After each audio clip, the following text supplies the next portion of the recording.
We are less than a week from the International African American Museum being open to the public. In a 2016 interview, former Charleston Mayor Joe Riley told News 2 he placed a note in the breast pocket of his suit every day, and written on the note were the words, "Build the museum." He said of all the buildings, bridges, and ballparks built during his 40-year career as mayor, constructing a museum that would tell the story of the transatlantic slave trade was most important to him.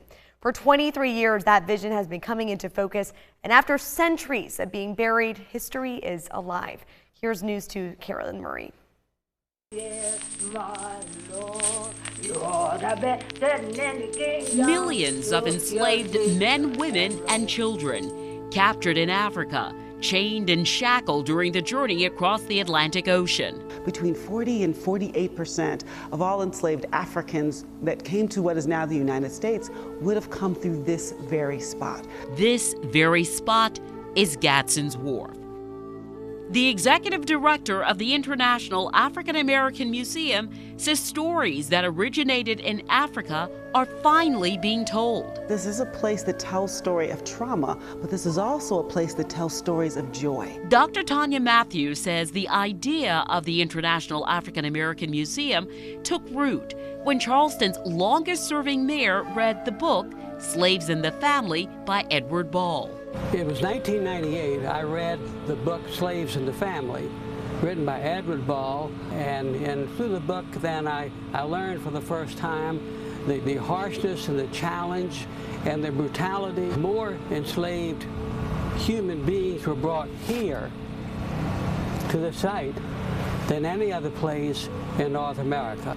We have to build a museum. Joseph Riley read a book that changed his life, and out of that transformation, he decided that Charleston needed to be telling the story of African American history and was discovering that we could tell it like no one else could. 2 years ago, Charleston Mayor Joe Riley gave us a tour of the museum as it was being built. And it's lifted up in reverence of what happened here. As we walk between the 18 columns that raise the building off the ground where enslaved Africans died, Mayor Riley explained that every detail, from bricks to indigenous grasses, were selected to showcase the lessons brought from West Africa that shape who we are and how we live. Building the physical beauty of it, the material, the design. Dr. Matthews explains the central idea behind the museum that now stretches across 45,000 square feet is that this will be an evolving institution centered on truth. Let's talk about this space. Why was it so important that this museum happened here on this particular site? The museum has the humbling privilege and responsibility of reclaiming a portion of Gadsden's Wharf. So Gadsden's Wharf is one of our nation's most prolific former transatlantic slave trading sites. Local, state, and national leaders broke ground on the International African American Museum in 2019. And now 4 years later, as history is being revealed, there are many people to thank for being caretakers of the dream. I think there are a lot of thanks involved. There are thanks from the very, very beginning, of course, to Mayor Riley and those who entertained his ridiculous idea of building the second largest African American history museum in the country in Charleston.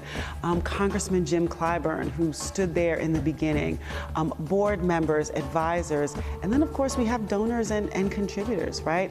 Unfunded hope is a dream.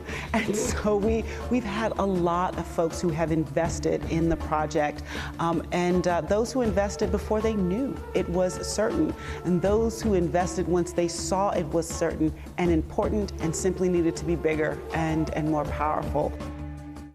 Remarkable story there. Well, the opening date is coming up on Tuesday, June 27th, and the museum will be open Tuesdays through Sundays from 11 a.m. until 4 p.m. Tickets start at $19 for adults. You can count on for the latest coverage all weekend long of the opening and a full list of all the events happening on our website. That's counton2.com.